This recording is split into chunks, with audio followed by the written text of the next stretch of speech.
नियम के 5 प्रकार पतंजलि योग सूत्र में 5 बताए हैं, पर भागवत में 12 बताए हैं।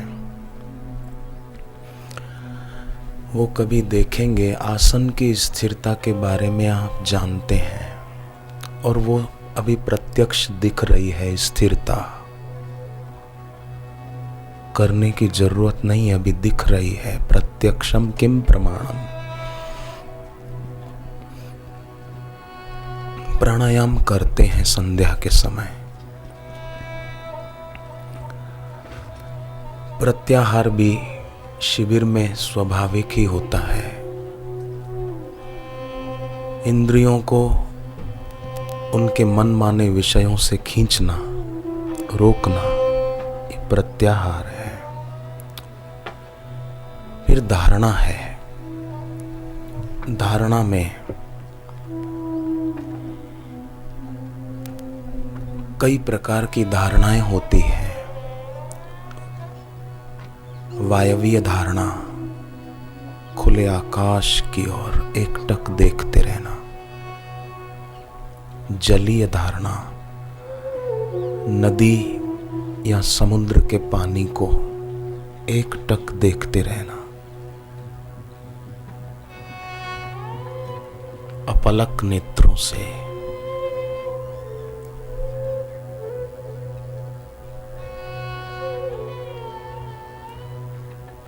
दिए की ज्योत को थोड़ा दूर रखकर एकटक देखना, आग्नेय धारणा। और अपने गुरु की तस्वीर को एकटक देखना। और 1-2 बातें इस विषय में आपके चरणों में मैं प्रार्थना के रूप में रखूं। हम सभी साधकों को ये ध्यान रहे एकटक देखने की विधि वो विषय से संबंधित नहीं है। ध्यान देना कृपा करके। एकटक देखने की विधि जो है वो किसी विषय से संबंधित नहीं है, वो देखने से संबंधित है।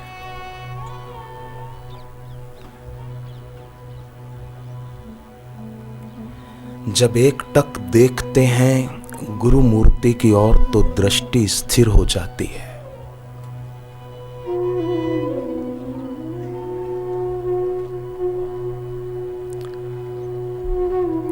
मन का स्वभाव है गति करते रहना, सतत एक विचार से दूसरे विचार तक।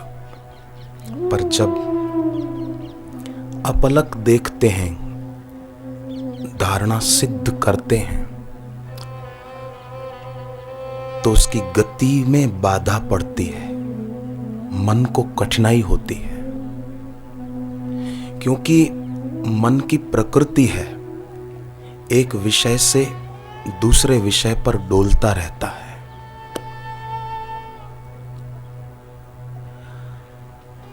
और अगर मन गति करता रहेगा तो हम एकटक देख नहीं पाएंगे। लक्ष्य को चूकते जाएंगे। लगेगा कि हम देख रहे हैं, पर मुर्दा आंख होगी। जीवित व्यक्ति की आंख की तरह नहीं होगी, मुर्दा आंख होगी, बस देख रहे हैं। फिर भूल जाएंगे, याद नहीं रहेगा कि किसे देख रहे थे, किसकी तस्वीर की ओर देख रहे थे। शारीरिक रूप से तो विषय वहां मौजूद रहेगा कि हम गुरु मूर्ति की ओर देख रहे हैं, विषय मौजूद है, परंतु हमारे लिए वो विषय खो जाएगा। शारीरिक रूप से मौजूद है, देख रहे हैं, पर हमारे लिए खो जाएगा, क्योंकि हम वहां उपस्थित नहीं हैं। हम खो गए, विचारों में खो गए, कल्पनाओं में खो गए, मनोराज में खो गए। हम उपस्थित नहीं हैं। तो एकटक देखने का मतलब ये है कि अपनी चेतना को गति न करने देना। फिर उसमें ये ना सोचे कि मैं गुरु जी की आंखों की तरफ देखूं कि पूरे चेहरे के तरफ देखूं, नहीं। एकटक देखने का मतलब ये कि अपनी चेतना को गति न करने देना, ये है खास।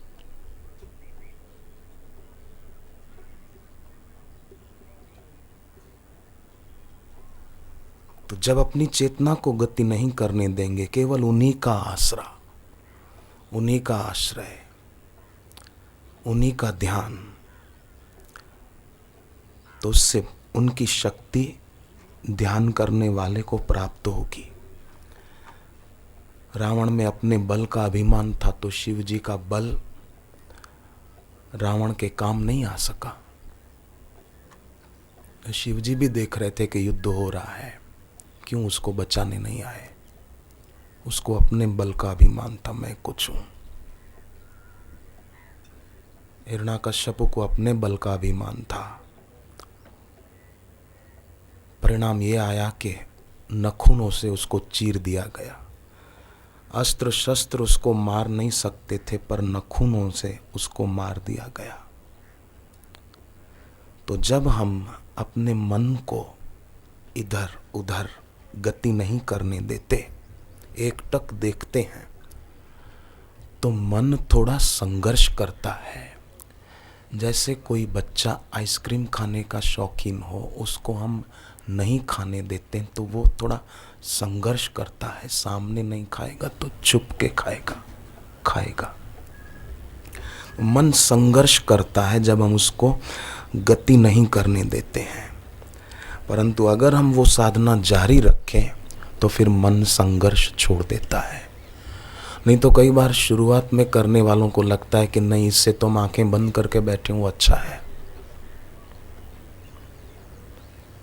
मन संघर्ष कर रहा है, पर जारी रखें, छोड़े नहीं, तो मन संघर्ष करना छोड़ देगा, ठहर जाएगा। और जब ठहर जाता है मन, तो मन नहीं होता, क्योंकि मन केवल गति में हो सकता है बस, बाकी फिर मन कहाँ है। गति है तो मन है। जब कोई गति नहीं होती तो विचार विलीन हो जाते हैं, और निर्विचार स्थिति, उसका नाम ध्यान है।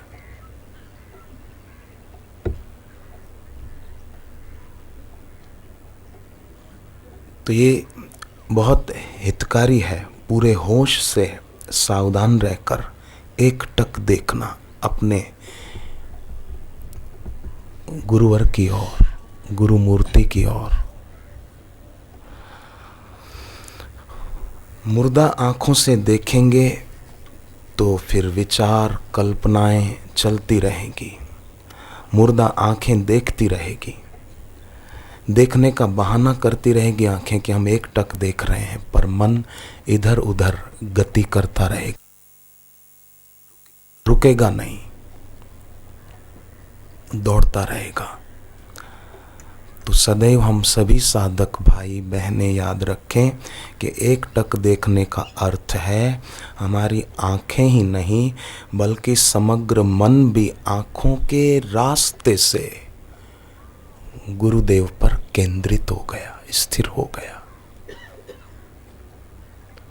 जैसे आतिशी शीशे ने सूर्य की किरणों को केंद्रित कर लिया, ऐसे ही हमने आंखों के रास्ते अपने मन को गुरु मूर्ति की ओर केंद्रित कर दिया, तो फिर उनकी कृपा को हम केंद्रित कर सकेंगे। आतिशी शीशा किरणों को केंद्रित करता है, नीचे रखे हुए कागज को, कपड़े के टुकड़े को जला देता है। ये बड़ा भारी लाभ होता है। आंतरिक गति, भीतरी उछल कूद, भीतरी हलन चलन सब बंद हो जाए। आंखों के रास्ते मन को स्थिर कर दिया, देखने में मन को ठहरा दिया, ताकि दूसरा दृश्य अपनी ओर खींच न पाए।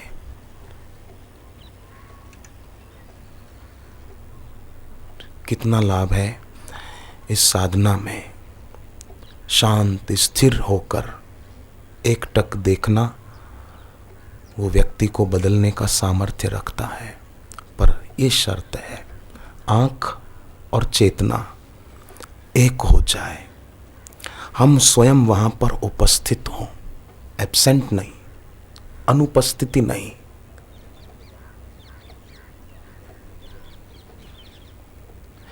हम आश्रमवासी भाई बहनें महिला आश्रम में कैसे सुबह संध्या में सबकी कैसी उपस्थिति होती है, बड़ा ध्यान रखते हैं कि हमारी उपस्थिति होनी चाहिए, हम एब्सेंट ना हो।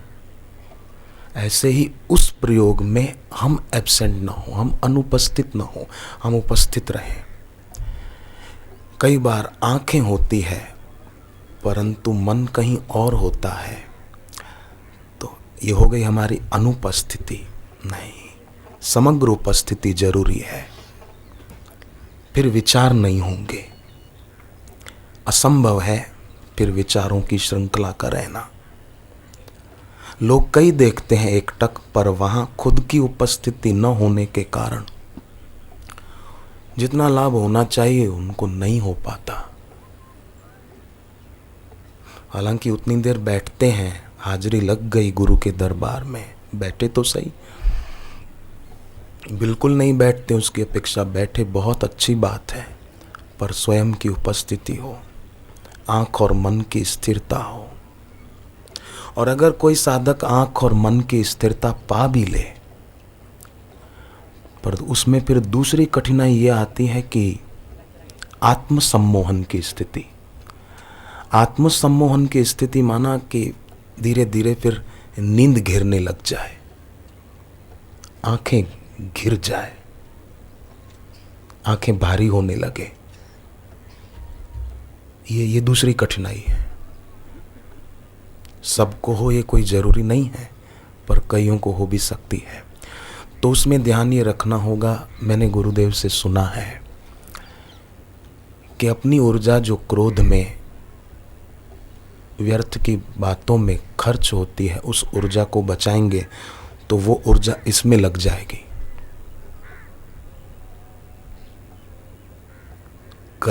करेंगे तो लाभ जरूर होगा।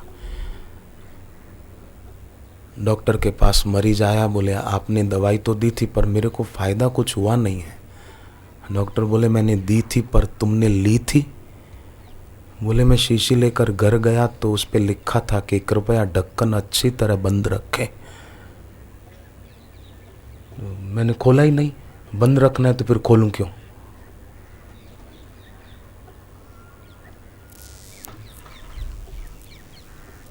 कैसे काम चलेगा?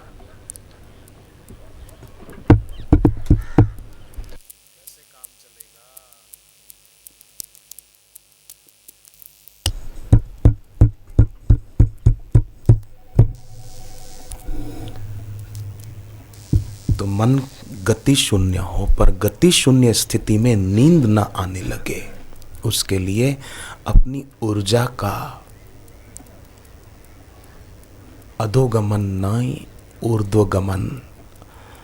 तो गति शून्य स्थिति में फिर नींद नहीं आएगी, आत्मसम्मोहन नहीं होगा, मन शांत होगा, ऐसे जैसे प्रगाढ़ नींद में होता है। साथ ही सजाग जैसा कार्य करने की स्थिति में सजाग होता है कि नुकसान ना हो, कुछ गड़बड़ ना हो, ऐसा सजाग भी होगा। जैसे पतंजलि योग दर्शन में समाधि की तुलना सुषुप्ति से की गई है, गहरी प्रगाढ़ सुषुप्ति, समाधि की तुलना उससे की गई है। अंतर इतना ही है कि सुषुप्ति में सजगता नहीं है और ध्यान में पूर्ण सजगता होती है। सुषुप्ति में तमोगुण है, प्रगाढ़ सुषुप्ति में। तो जप, ध्यान, साधना, ये एक टक देखने की, ये अगर, और जो गुरुदेव बताते हैं वो सब, वो साधना न करे और सुखी होने की इच्छा करे, तो समझो वो व्यक्ति दरवाजे को छोड़कर दीवार से सिर टकराकर बाहर निकलने की इच्छा कर रहा है। कैसे निकलेगा? सिर फूटेगा उसका, बाहर नहीं निकल पाएगा। दरवाजा है, वहां से नहीं जाता है, दीवार से जा रहा है टकराने के लिए। कैसे जाएगा?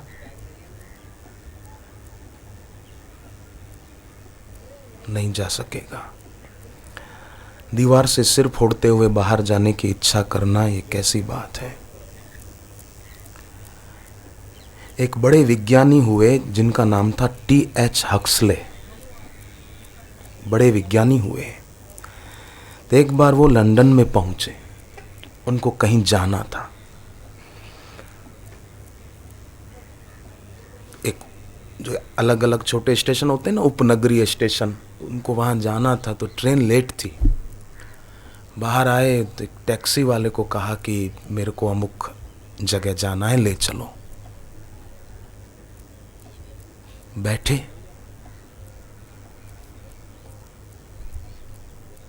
गाड़ी चलाने लगा ड्राइवर।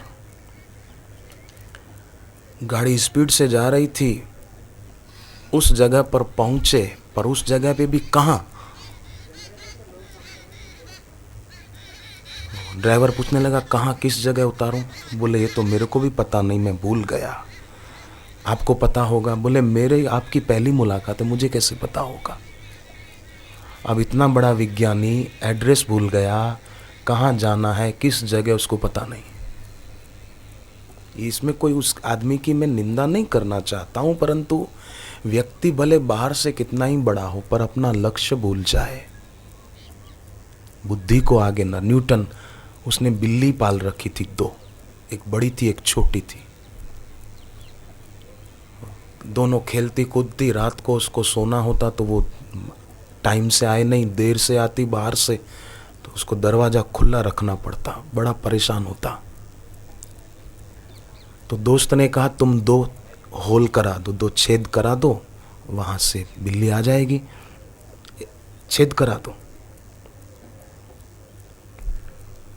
उसने 2 कराए, एक बड़ा एक छोटा। तो एक दिन किसी व्यक्ति ने पूछा कि तुमने 2 छेद क्यों कराए इसमें। बोले 2 बिल्ली है, एक बड़ी एक छोटी, उन 2 के आने के लिए 2 कराए।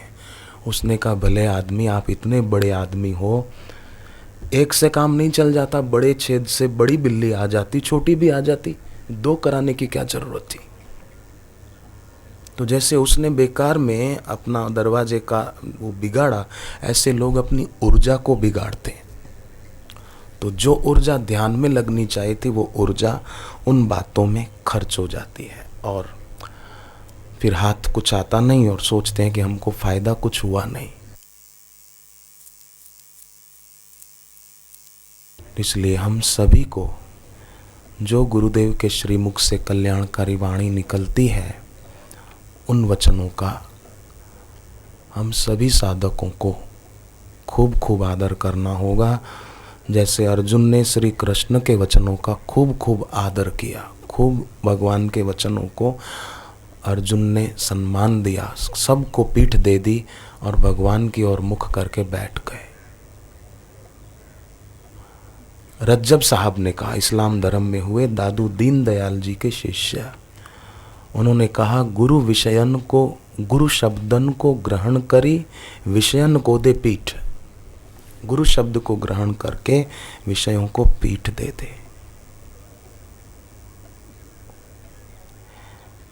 गुरुदेव हमें शब्द तो सुनाते हैं, जो शब्द उनके अंदर निशब्द को छूकर आते हैं, ऐसे शब्द सुनाते हैं जो सुनने मात्र से आत्मिक शांति की अनुभूति होती है। एक आदमी था, मैंने गुरुदेव के मुख से ही सुना था ये विनोदी दृष्टांत। वो आदमी एक बार सीढ़ियों से गिर पड़ा, ऊपर से नीचे फिसल गया, तो फ्रैक्चर हो गया। डॉक्टर के पास ले गए, प्लास्टर लगा दिया। डॉक्टर ने कहा 3 महीने तक सीढ़ियां चढ़ना और उतरना मना है, खबरदार। बोले ठीक है। 3 महीने बीते, वो आदमी आया, डॉक्टर ने प्लास्टर हटाया। डॉक्टर से पूछा कि अब तो मैं सीढ़ी से चढ़ उतर कर सकता हूँ ना। डॉक्टर बोले हाँ हाँ जरूर, अब क्यों नहीं। वो बोला डॉक्टर आप सोच नहीं सकते आज मुझे कितनी खुशी हो रही है। बोले होगी ना, आपका प्लास्टर उतरा है। बोले उसकी खुशी इतनी नहीं है, पर एक बात की मुझे बड़ी खुशी है, बड़ी प्रसन्नता है। मैं कैसे व्यक्त करूं डॉक्टर, आपने मुझे आज छुट्टी दे दी कि सीढ़ियों से चढ़ उतर कर सकता हूं। मैं 3 महीने से पाइप के जरिए ऊपर चढ़ता था, उतरता था, पाइप पकड़ के जाता था। पड़ोसी लोग हंसते थे मेरे पर, हंसते थे। पर आपने मुझे कहा था ना कि सीढ़ियों से चढ़ना उतरना नहीं, इसलिए मैं पाइप से चढ़ता उतरता था। एक बहन मेरे को बोली, पति के साथ आई थी, अमेरिका में रहते हैं वो लोग। वो बोले मैंने बापूजी के सत्संग में सुना चाय नहीं पीनी चाहिए, मैं नहीं पीती हूँ, छोड़ दी। पर 4 साल बीत गए, तब से मैं कॉफ़ी पीती हूँ, चाय नहीं पीती हूँ। सीढ़ी से नहीं जाते, पाइप से जाते हैं ऊपर। कुर्म पुराण में एक कथा आती है। एक राजा थे दुर्जय सिंह, नाम था दुर्जय सिंह। उनकी पत्नी बड़ी पतिव्रता थी।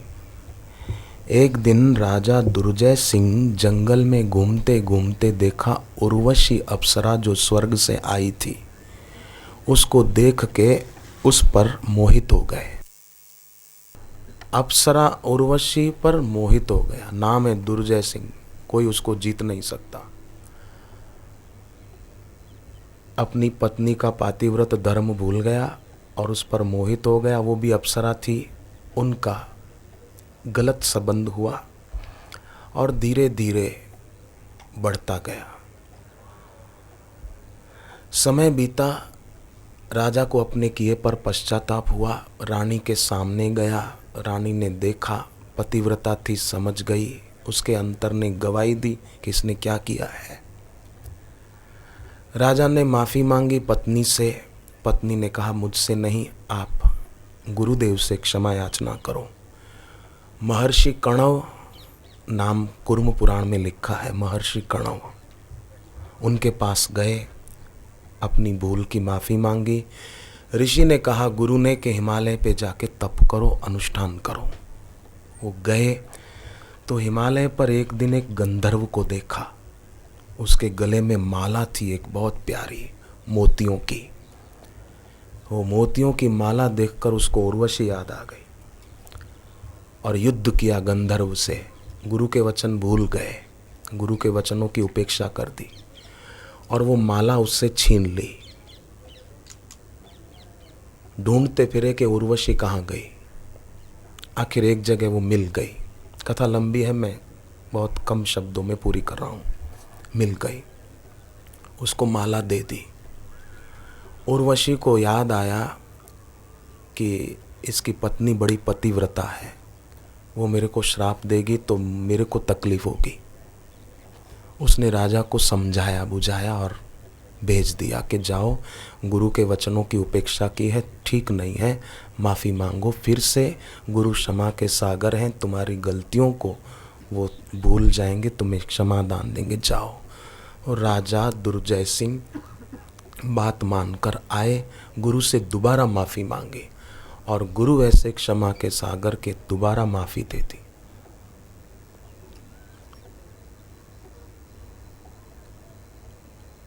और साधना पद्धति बताई। फिर से अपना गुरु मंत्र जप ध्यान करते हुए उन्होंने पाप मुक्ति पाई। तो देखो, भले एक बार भूल हुई, फिर दोबारा भूल हुई, परंतु गुरु की शरण में गए और प्रामाणिकता से गुरु के आगे क्षमा याचना की तो गुरु के द्वारा उनको क्षमादान मिल गया। आज मुझे एक सिख बंधु बता रहे थे, एक सरदार जी फिरोजपुर से आए, पंजाब से। वो शिव जी को प्रार्थना करते, शिव पुराण की कथा सुनी कहीं तो शिव जी को प्रार्थना की मुझे ब्रह्मज्ञानी गुरु मिले। उन्होंने बहुत विस्तार से बताया थोड़ा, जब भजन चल रहे थे ऊपर।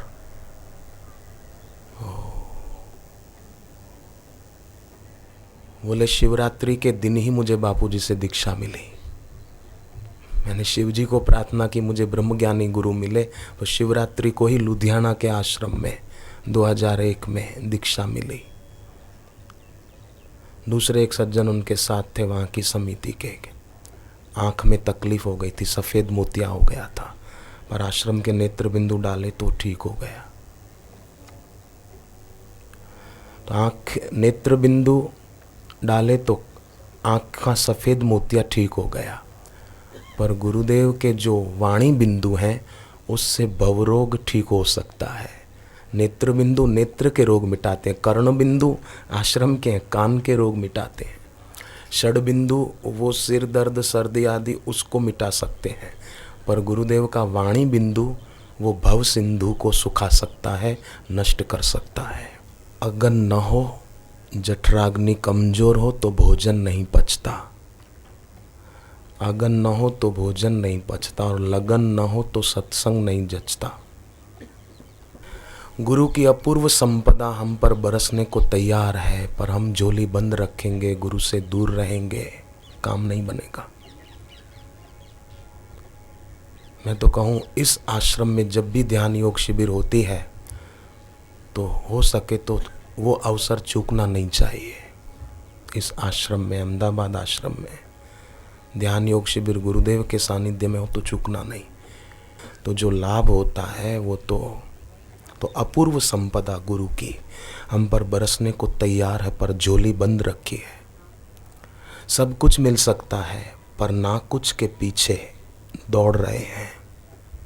दुख कोई नहीं चाहते संसार में, पर बीज उसी के बो रहे हैं। हीरों की खदान निकट है, पर कचरा घर के पास जाके बैठ गए, कहाँ से हीरे मिलेंगे। हीरों की खदान निकट है, पर वहाँ न बैठकर कचरा घर के पास बैठ गए कि हीरे मिलेंगे, नहीं मिलेंगे। केवल अपना हाथ बढ़ाना है, पर सत्संग के अभाव में हाथ गलत दिशा में बढ़ जाता है, कचरा घर की ओर, हीरों की खदान की ओर हाथ नहीं बढ़ता। ये भी आश्चर्य है। आंखें बंद और बुद्धि में जड़ता के कारण अमूल्य को निर्मूल्य गंवा देते हैं, पर हम सब बड़भागी हैं जो ऐसे पवित्र स्थान पर पहुंच पाए हैं।